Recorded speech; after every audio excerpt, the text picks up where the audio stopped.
and thanks for joining us. Today we have the pleasure of speaking with Michelle Kniffen. Michelle works for Walt Disney Imagineering, whatever that is, and she also is an Auburn University graduate. She's here to share her experience on what it was to be an engineering student and then become a professional engineer. Michelle, thank you so much for taking time out of your busy schedule to be with us. All right, you ready? I am. Go. Do it. Awesome. Okay, first, Michelle, what is Walt Disney and Imagineering, and what little dirty secrets can you tell us? Sorry, I have to pause and think about what I can and can't say. Oh my gosh. Okay, no, let me start. Okay. Got the makeup girl to come in and like powder from the side. Yeah. All right, you ready? I am. Go. Do it. Awesome. What kind of introduction would you like? You know, I was thinking it'd be fitting to do like a Mickey Mouse Clubhouse type, MICHEL, but then it didn't fit. So that didn't really work. Yeah, that'd be cool. Have a little couple of characters come in and dance and like introduce you. Exactly. Mm-hmm. And I wish we could have got Justin Timberlake from the old Mickey Mouse Club to come in. I'm sure you wouldn't mind that too much either. No, not at all. Awesome. What is your current job? So my current role is with Walt Disney Imagineering. I'm an associate engineer for the Resortwide Systems team, which in a nutshell means that I basically work with anything that connects to networks within new Disney experiences. And could you expand upon the network when you Sure. So basically the network piece, it's any low voltage device. And so when you think about to enter a Disney park, there's all the attractions that are around you. There's all the shows and the rides. But then things like Wi-Fi, things like being able to connect to the internet from the guest side, things like, sorry, I have to pause and think about what I can and can't say. It's fine. It's fine. Take your time.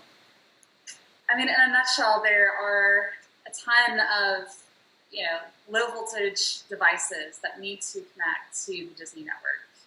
And so, I don't know what aspect of that you'd like me to dive into. Well, that's fine. I think you expanded on that very well. Okay. Could you give us a quick sketch of your college and career experience? Yeah, so I started out school at a small school in Birmingham, Alabama called Stanford University, where I was studying journalism and mass communications. Wow. So I realized that I missed doing AP calculus, and I remember having this conversation with my friends where I said that, and they were like, who misses AP calculus? And so I realized I needed to, start pursuing something in that realm. And so I found engineering by honestly Googling creative job opportunities that combine math. And then, so I went and I shadowed an engineering firm in Atlanta and, got to know some of the engineers there and said, all right, I can see myself in an engineering role. So my school didn't have engineering, so I transferred to Auburn and started going about, I was actually in aerospace engineering at first. Wow. And I realized I did not have a passion for physics that is definitely needed when you're pursuing aerospace.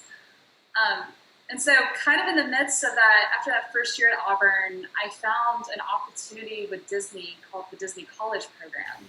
And so I took a little break in my college career to jump over to Walt Disney World, and I worked operations at the Kilimanjaro Safari Ride for 8 months. And that was a great opportunity just to see, I never considered Disney, and I certainly never knew that there was kind of an engineering sector of Disney. And so that gave me a great opportunity to really dive in, trying to see, what is this company about? I got to network with a lot of the engineers there. And so from that point on, as I started doing my academic career at Auburn, I was doing internships, engineering internships for Disney. And so I did that throughout my entire time and was actively involved in residence life as an RA, and I was the president of our IEEE group at Auburn. And so got really active and rooted in the community, and then graduated in 2018. What are some things you're passionate about in life? I mean, obviously, my career, engineering, and a lot of that is just problem solving. But I'm also passionate about knowing from where I came from as a high schooler, knowing nothing about engineering. I'm very passionate about trying to talk to people who are in similar positions, trying to, help future engineers know that there's, a creative outlet within engineering, that there are job opportunities that there are job opportunities that can combine that left and right brain, side of people. So I think a huge passion for me is really just trying to, tell people that you can make your career whatever you like of it. If you're the person who's sitting in AP Calculus and you're thinking, this is the best class I've ever taken, but I also love doodling in the sides of my notes, there's a job for that. If you're completely on the creative side, if you're completely on the technical side, there's a job for that. So I love more than anything being able to hear people's passions and to help try to connect them to things. That's the problem solving side of my brain combined with the very relational, empathetic side of loving to hear people's passions and trying to help create something there and help spark that, understanding that there's a career out there. It's a good fit. I loved how you were talking about how after you got out of your calculus class, you were ready for the next challenge, or you wanted another challenge. Because I know so many people that after they get out of a calculus or science physics class, they're like, oh, I feel like I just wrestled an alligator. I hope I never have to do that again. But then there's people like you and me that's like, haha, I just wrestled an alligator. Bring on the next one and make it bigger and stronger. Ha ha ha ha. Right. It's so funny to me looking back, and I think you have a question that kind of talks about this later on. But for me, a lot of people, when I tell them that I started in journalism and mass communications, they go, "Gosh, well, that was a 360. Like, how did that happen?" And for me, it was always this thing of writing was really hard for me. And I remember I was struggling to write a paper in 10th grade. And I went up to my dad and I said, I can't believe it. I'm going to fail this class. I don't know how to write. And, so I took that. And I guess, one element of, I think, a lot of engineers is we enjoy challenges. And so the next year was my first year to be able to take electives at my high school. And so I chose to do journalism because I knew that was going to force me to write every single week. And sure enough, I did that. And then the next year I became editor, and that, snowballed into seeing, okay, I really enjoy, this side of it. And, I could see a career in that. So that's what, sparked me to decide maybe I should explore a path in journalism. And when I talk with a lot of students, a lot of times there's just this fear of they're just getting out of high school. And I think there's tremendous pressure, of seeing peers. Like, I have friends that are engineers that have known that they wanted to be an engineer since they were 10 years old and found a robot or took a remote apart. And I remember so many classes in engineering where they said, so when was the first time that you took a computer apart or a TV apart? And I always just sat in that class like, I didn't do that. I was playing Game Boys as a kid. Like, I just never was that engineer. But, at the same time, I think a common trait in every engineer is, is this drive and this desire. You want to be a problem solver. You want to overcome some challenge. And so I think there were, hints along the way, and even, taking up journalism, the root of that was, hey, there's a problem here. And I think I know the way to solve that. And, and that is everyday life in the life of an engineer, is encountering problems that seem impossible at first and be able to break it down see the steps and say, okay, these are the different roads that we can take, but there is a solution at the end of this road. Whenever I'm faced with a challenge, I love to channel my inner Klingon and like, ha ha, it's a challenge. Ha, tak ba, tak be. Or is it tak be, tak ba? I'm sure someone online will correct me. So, and another tangent there. Have you been able to incorporate some of those passions into your career? Oh, absolutely. I mean, the thing that I love about Disney and the entertainment industry in general is it's creating experiences that, you know, whether you're a kid, whether you're an adult walking through the parks with your friends or your families, you're able to look around and you're able to see possibilities. You're able to look and see, you know, a Tomorrowland that inspires you to create the next new cool technology. You're able to, you know, walk around in a place that just fires off all these sparks in your imagination. And so, you know, whether that is truly inspiring someone to create or to dream, or even if it's just to create memories, you know, if it's to create experiences that you're going to remember for your lifetime, it's so fulfilling to me to be able to not only, you know, fulfill what I see as a passion for helping to connect people with these inspiring things, but then also just to see people truly just enjoying some of the best moments of life. And for me, walking around Disney parks and seeing a child, you know, smile at something, you know, even if I had just a very, very small part in it, it's magic. That is the Disney magic for me. I love hearing about how passionate you are about your job and how much satisfaction you get out of what you do. That is so important. Exactly. Mm-hmm. What are some important skills I should focus on developing, refining, and honing during college? Point to three big things. One is ask questions, because this is going to be so important whether you're a student, whether you're, you know, a first-year engineer out in the real world, or whether you've been working your job for 40 years. Just always ask questions, because no one person has all the answers. And, you know, I go by the motto that there is always a smarter person in the room.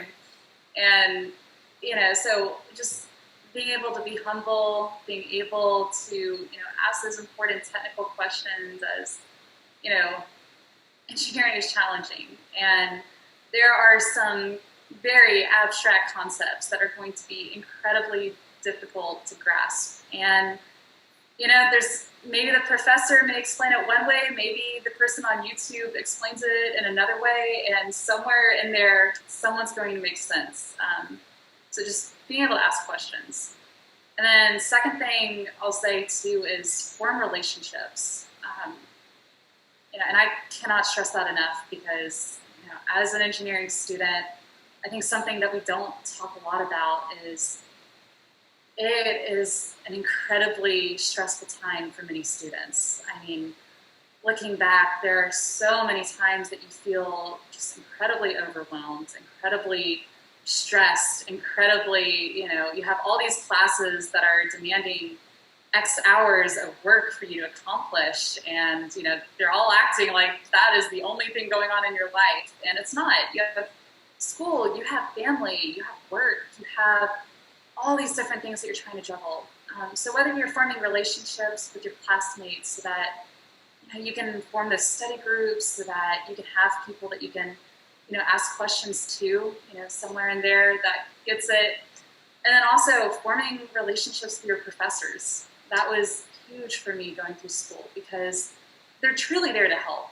And, you know, every professor is going to have office hours, and there are definitely professors that are easier to talk to than others. But, you know, really take the time to go in there, ask informed questions.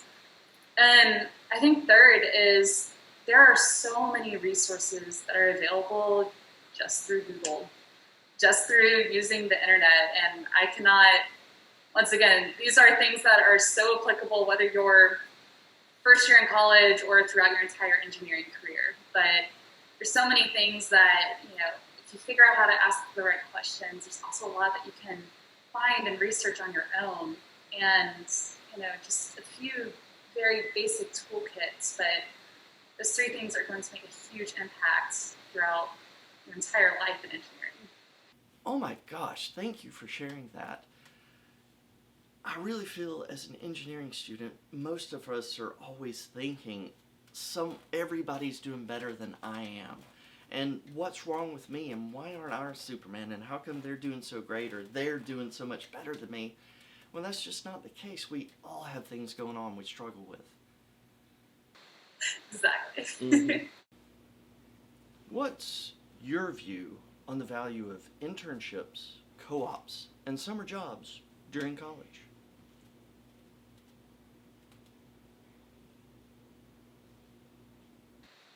Take them. 100% take them. I explained a lot of this kind of in my story through college, but being able to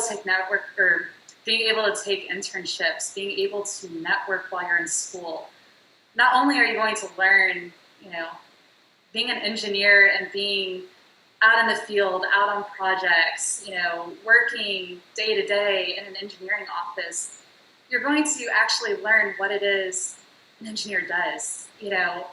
I always tell students a lot, and it varies from engineer to engineer, but a lot of what you learn in school is kind of the theory. I'm not, at my job and my role, I'm not, sitting at my desk working differential equations and going through Laplace transforms. What? It's very helpful to understand what's going on, and there are definitely instances where you need to know the background in order to make informed decisions. But so much of an internship is learning, what is it? What is this light at the end of the tunnel? What are the skills that I really do need to be learning? You'll get to know things like, is this company, is this team a good fit for me? Is this the type of engineer that I want to be? A lot of things, they may sound great when you're going through school, but then once you see kind of the day-to-day, the job, the role, you may say, oh, that's not as glamorous, but you cross that off the list. And so I'd say internships are so valuable, one for networking, one for being able to talk with engineers, get to know other engineers, build that network so that once you graduate, that could lead to a job. Two, to kind of learn what you like and what you don't like about a company or team, because it's every bit about, do I connect with this company as much as does it connect with me? I would encourage students to take internships, if anything, but to just examine a company's values.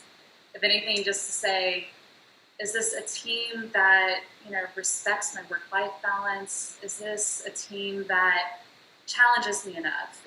You can tell a lot about a company whether they give their interns actual projects, if they, let them really dive in, if they, provide mentorship, if they, provide the things that you're looking for versus if it's an internship where you're fetching coffee every morning.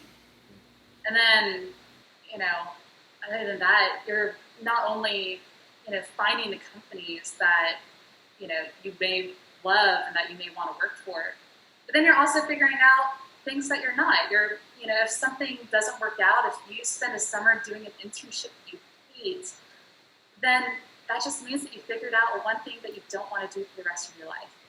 And I cannot drive hard enough that, a lot of times as engineers, and I especially know a lot of women in engineering, we're perfectionists. We, almost have this thing to prove. And so, we're always striving for perfection, but it's okay if something fails in there. An internship that you don't enjoy is not a failure, but it's a step closer to figuring out what you love and where your passion is. So, yes, take internships, take co-ops. Oh. Should I consider graduate school? So, I think the graduate school question is always a matter of, as you're going through undergrad, I would highly encourage, try to do undergraduate research. If you're at Auburn, there's so many professors that are working on so many cool things. And I would say, talk to these professors, really learn, what is going on, because there are undergraduate research positions. And, as you're going through your career, I think there's a lot of questions that only you as a person can answer. And, if you're really drawn to the research, if you're really drawn to academia, if you're going through your internships and you see a position and it's going to require a graduate degree, then absolutely. But then on the flip side, there's definitely engineering roles where a graduate degree is not required, and it's all based off of what you do. But I would say definitely explore every road while you're in school, because the great thing about starting college, the great thing about being in your shoes is there's a world of possibilities and so many roads that you could explore. And so, definitely check out different research opportunities. See if that's something that really clicks with you. What do you wish someone had told you when you were in my shoes?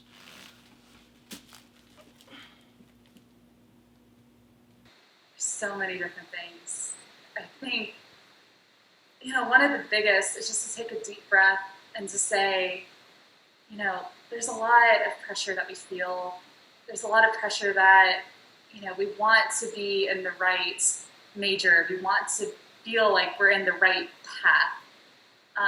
But my biggest encouragement is, college, it's okay to explore. It's okay if, that original plan that you had in your head doesn't quite work out. And it's great if it does.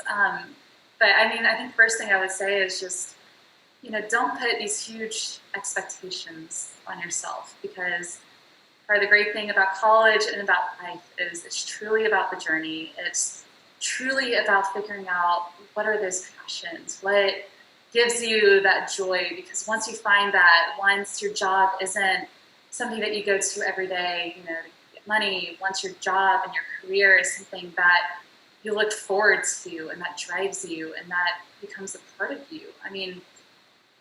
What you're doing, picking up this little piece of paper at Auburn is going to turn into what you do, 9 to 5, hopefully 40 hours a week, and hopefully not more. But, it's something that is going to be with you. And so I say that as there's big decisions that are going to be made, but that's why it's great to explore. And that's why it's great to, be in the position that you're in. And so, take a deep breath, know that you're talking and that you're listening to someone who was a journalism major, had no idea what she was doing with your life, and then ended up at Walt Disney Imagineering as an engineer. So, so that would be the first thing I would say. I think the second thing that has been something I've become a lot more passionate about in the last few years is just knowing how throughout my academic career, it's really hard to find balance, and it's really hard to find, how in the world am I supposed to, try to make friends while I'm trying to, be a good student and do homework, while, there's things that happen with our families. There's, crazy events that are completely out of control that happen to us. And so, be open to talking about that. And, as you're going through this, know that there are so many other students that are in your position, and that, there are going to be times that you're going to feel overwhelmed. And I think engineers like to be stoic, and engineers like to think that we handle problems on our own. And that, I think, a great thing that I think engineers in the future can move towards is that we know that we're not alone, and that we do work better in teams. And so, really, if I could go back and if I could change anything about my college career, I would really strive to find that balance and really focus on the mental health aspects going through the engineering career. And then I think lastly, being able to connect, and I guess this kind of ties back with the first thing, but like being able to tie your passion with your career and being able to do things throughout your school experience and being able to take advantage of so many of the labs and the resources, just to tinker, just to do fun things. I mean, gosh, I remember I walked Auburn's campus last summer and, they opened up that new, the makerspace. And I just remember, it was one of my best memories jumping into the electrical engineering department and talking with Dr. Roppel and, getting to tinker with Arduinos, getting to, explore robotics for the first time and, just seeing how much I love that. And so while you're at Auburn, it's a great time to find hobbies. It's a great time to tinker. It's a great time to join that ultimate Frisbee intramural team, even if you have no idea how to throw a Frisbee. So just explore everything. On Facebook, I posted to see if any of my friends would have questions for engineers. And my friend Phil, who's been in a wheelchair ever since he was young, posted this question. Being an engineer, can you build me a collapsible motorized wheelchair that will fit in my car to take to and out on the beach? That is definitely an engineering question. Mm-hmm. And yes, I think if we had a team of engineers that were devoting 40 hours a week to it, we could come up with a really cool concept and design. As for me personally, I could. I think anything's possible. I think that is a very challenging request on many levels. But I like how he's thinking. Mm-hmm. Sounds like he has the creativity of an engineer. Do you consider yourself a problem solver? What was the hardest problem you've ever had to solve? And what was your attitude or enthusiasm level while you're trying to solve the problem? Probably not quite what he's looking for, Mm-hmm. but without a doubt, the most challenging problem I've ever faced, and it's an ongoing challenge that I face every day and that every new engineer will face in the first few years, is being thrown into a role in which you know about as much of the job. Mm-hmm. So, this is something that going through engineering school actually did teach me, right? Is, unless you're that one brilliant person who has, always known the answers to everything on a test, every single person can probably relate to, you sit down at a test, you flip over, for a sheet and looking through the problems and you get that stinking feeling. Because there's that one question that despite your 20 hours of studying, you just have no idea. There is, you're just reading through this and your mind is just crickets. And so I have a very bulletproof process for this. And that first step, you see that question, you're thrown into this situation that you have no idea, it's like they're speaking the language that you have no idea what's going on. You're supposed to put on this brave face. You're looking at this crazy question on your exam. And I give myself a moment to panic. I do. I think it's human. I give myself a couple moments to say, this is the worst. I am terrified. I am not prepared. I have this crazy imposter syndrome and I am not going to get through this. So, I let that emotion take place and then I put it on pause. And then, whatever the situation is, I try to break it down. And a couple things like that, the reassurances of, on this test, it's like, listen, Michelle, you studied weeks for this exam. You have put in so many hours, this isn't incompetence. You came into this exam prepared, so put those emotions aside, we're going to get through this, and day-to-day work, being thrown into this situation where, they're saying all these things in a meeting and I look like a deer in headlights, it's that reminder of, listen, they hired you for a reason. Once you get into your job, They didn't just hire you because, they're like, all right, let's pick out a resume. Oh, let's go this one. You get hired for a reason.